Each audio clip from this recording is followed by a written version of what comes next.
Već mi je bolje. Prestani da me zadirkuješ, da. Šta je to? O ne, to je kaktus. Prijatno, Lily. Šta će nam tvoj prazni sef? Skloni ga, Bella. Joj, koliko igala. Moj nos. To mnogo boli. Eto, opet sam se ubola. Ličiš na ježa, Lily. Baš smiješno. Dobit ćeš i ti kaktus jednom. Vidjet ćemo kako ćeš se smijeti onda. Hvala Bogu, skinula sam igle sa nosa. Moram i kaktus da očistim. Bella, trebaju mi tvoje lastarske naočare. Šta hoćeš, Lily?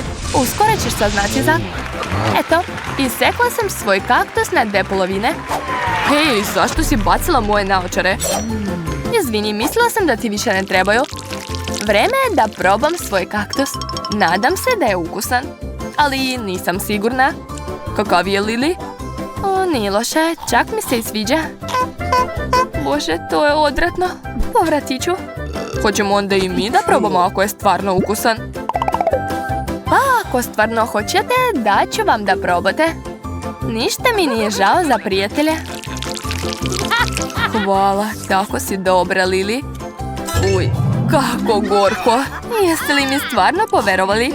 Prevarila sam vas.